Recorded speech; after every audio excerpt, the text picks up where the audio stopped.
Hello guys. So break-in na nitong aking Ninja 500 SE 2027 model.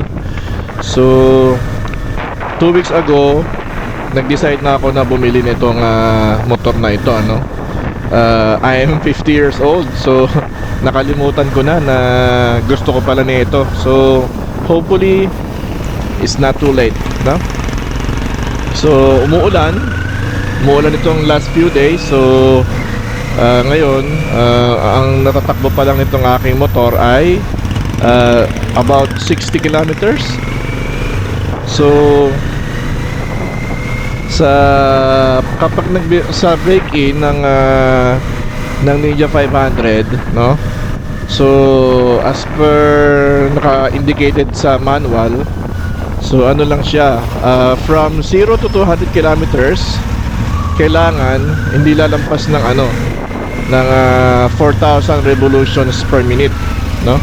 4,000 RPM. So kung makikita nyo dyan, ayan, hindi lagi ako nagsishift kapag umabot na ng 4,000 revolutions per minute.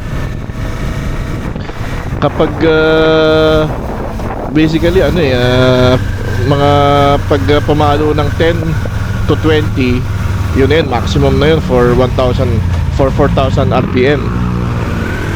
So gear 1, no? So before mag-abot ng 3,000 RPM, mag-shift up na, no? Same thing with the gear 2, no? Kapag umabot na ng 30, so gear 3 na. So basically ganun, ano, para hindi siya mag-over ng 4,000 RPM. So ganito yung yun, hanggang 200 kilometers. So ganyan talaga yan pagka recommended ng manufacturer. So brief history of my my motorcycle ownership, no? So ang una kong motor ay itong Kawasaki Rouser 180. So Kawasaki Rouser 180, ang ko dyan, ang opinion ko ay masyado siyang mabigat para sa, ibig sabihin underpowered siya, no? Ang haba-haba ng niya, acceleration bago mo ma-attain yung 60 kph. Ang tagal-tagal, no? Kasi nga ang bigat-bigat naman ng niya, ng body niya. Kulang yung kanyang power. So nabili ko to ng June 2016. So it's a second hand ko na nakuha yon. So that time hindi ko pa alam kung ano yung gusto kong motor. Hindi pa ako nagre-research. Nag-research na, nakakita na ako kung anong gusto ko, pero hindi ko pa talaga alam. So sabi ko, sige, kunin ko na to at para malaman ko rin kung anong gusto ko. So nung after nagamit ko siya ng 3 years, so in 3 years na-realize ko na yun nga, after 3 accidents, I think they are all in EDSA.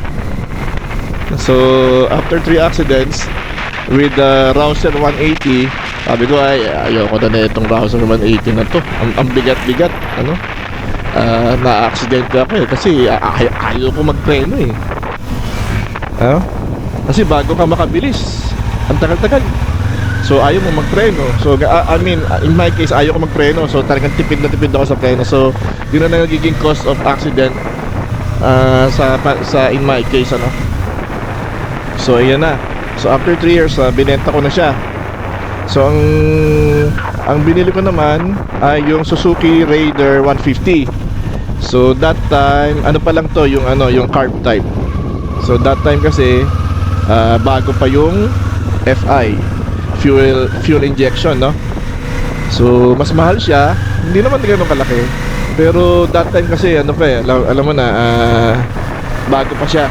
So marami pang mga horror stories na nababalitaan or anything. So just to be safe, that time nag-carb na lang yung kinuha ko. So kailan ko pa kinuha to? March 2019. So no, March 2019. So which will bring us here now. So ito na yung Kawasaki Ninja 500. So 2 weeks ago ko lang ito kinuha. So 60 kilometers pa lang natakbo.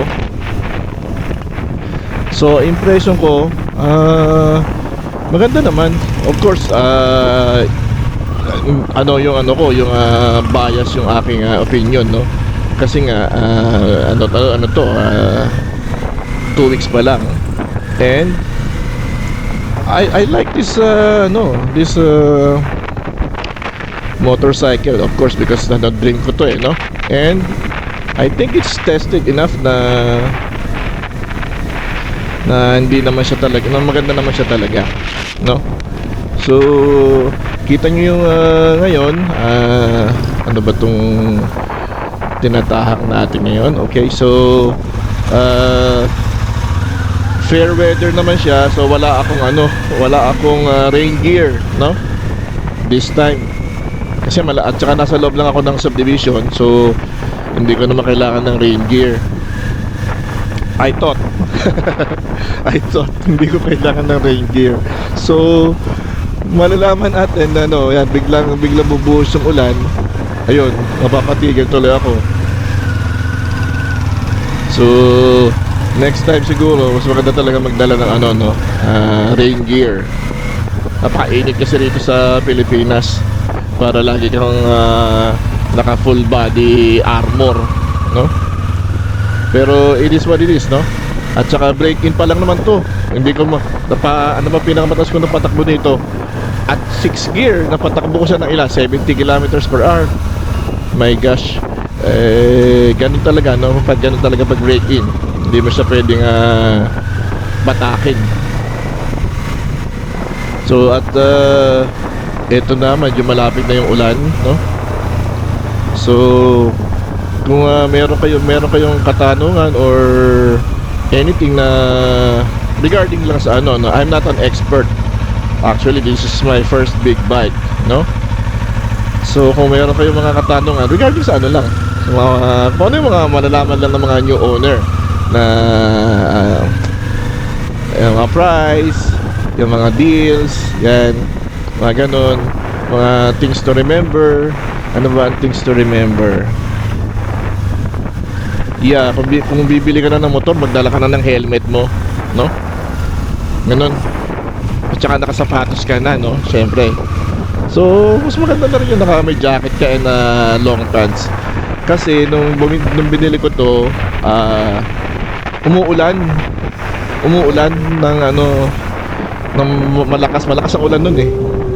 So nung binili ko na, pinag-isipan ko ngayon, ano ba to, dadalhin ko na ba to, kasi gusto ko na talagang dalhin. Sasakyan ko na siya pa uwi. So ang nangyari ngayon, syempre option ka, delivery or iuwi ko na. Yung isang option, bibili ako ng helmet, umuulan. So syempre maghahanap, pwede siguro naghanap na lang ako ng medyo murang-murang helmet doon somewhere. Kaya lang yung binibenta sa akin doon sa dealership is, magkano ba yun? Parang 25,000 yata eh. Wow, sabi ko wow, hindi porke bumili ako ng Ninja, makabili na ako ng 25,000 na helmet. Okay, so sabi ko, naku, 25,000, napakamahal naman helmet yan. So sabi ko, nakapag-desisyon na rin ako na delivery na lang. Magkano yung from there to my place, ganun binayaran ko, 3,500 pesos, no? 3,500.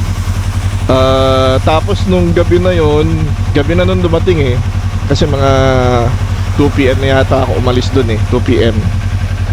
So nung dumating dito nung gabi na yon, ang lakas-lakas ng ulan, ang dami-daming baha kung saan-saan. Alam mo naman sa Metro Manila, alam mo na yung ating flood control, it's out of control.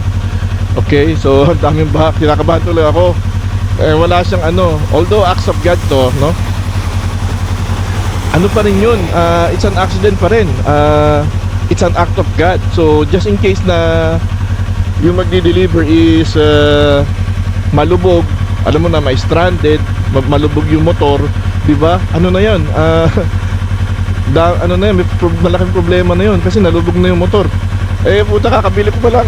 May, imagine, yung kinakabahan ako, pero syempre wala naman ako magagawa eh. Tapos hindi ko pa alam kung ano yung delivery van, kung ano yung type of vehicle na ginagamit na magdi-deliver. So nung makita ko yung magdi-deliver, ano ba yung ano niya, parang closed van, closed van ang kanyang ano. Hindi yung pan-deliver na van ha. Yung parang ano ba to, parang high ace ganun. Parang commuter van, no? Na nakatanggal yung mga upuan, nakapasok lang doon yung motor, no? Tapos meron pa siya, actually parang pangatlo. Anyway, nung mag-deliver siya rito, meron pang isang motor, dalawang motor na nakasakay doon sa kanyang sasakyan. Kaya niya, siya lang mag-isa yung naglabas eh. Ayaw ko naman tumulong, baka kung ano pa mangyari, di ba? So ano lang ako, kumbaga emotional support lang ako sa kanya habang ibinababa niya yung motor. Pero okay naman, hindi naman nabasa, hindi naman nabaha yung motor. So mabuti naman. So ito na, bumuhos na yung ulan, Ayan, tambay tuloy ako sa ilalim ng puno. Ganun talaga pag wala kang dalang pag wala kang dalang rain gear. Ayan na, sumugod na ako. Sabi ko baka, pero pa yata konti niyan that time pero sumugod na ako. Mawawala din naman yan eh. Okay, so this is patapos na Maraming salamat po sa inyong pakikinig. See you next time.